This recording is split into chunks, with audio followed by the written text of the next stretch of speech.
To an outsider, the high-energy dance floor of a reggaeton club looks like chaos. But for the people inside that room, these movements are part of a long-standing confrontation with social norms.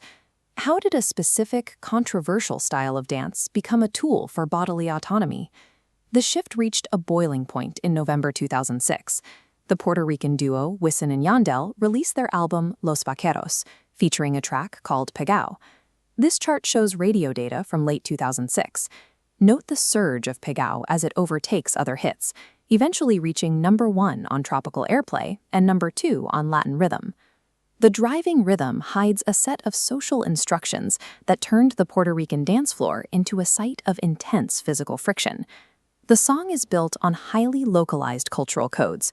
Deconstructing those lyrics reveals how a generation of youth used pop music to assert control over their own public image.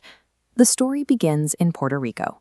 The island's urban centers provided the specific slang and the social environment that allowed the reggaeton movement to grow. The track's title, Pegao, is a street-level contraction of the standard Spanish word pegado.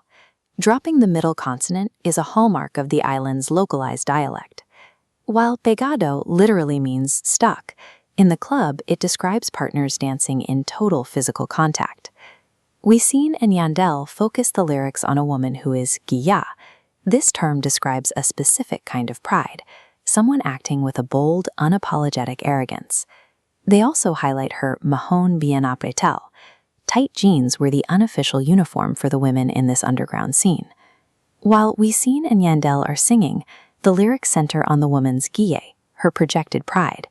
By framing her choice of clothing and confident attitude as the driving force of the dance, the song presents her performance as the essential element of the club's energy.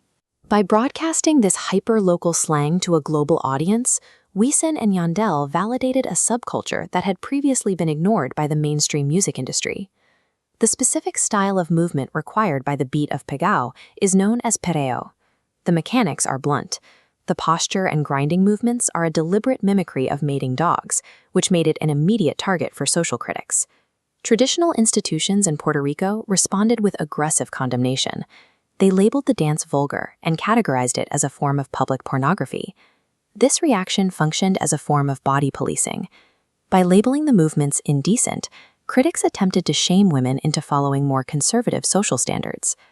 The scale of the moral panic suggests the fear wasn't about the music, but about women openly asserting control over their physical movements in public. From a sociological perspective, the critics missed the actual power dynamic of the dance floor.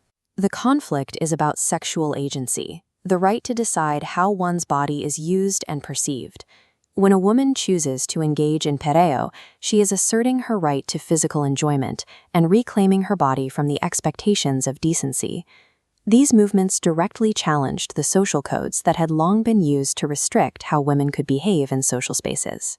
By 2007, the massive radio success of Pegao had moved these underground physical dynamics into the mainstream consciousness of the Spanish-speaking world. Today, stadium-sized crowds move to these rhythms without hesitation. Pegao helped turn a localized, stigmatized style of movement into a global standard for self-expression.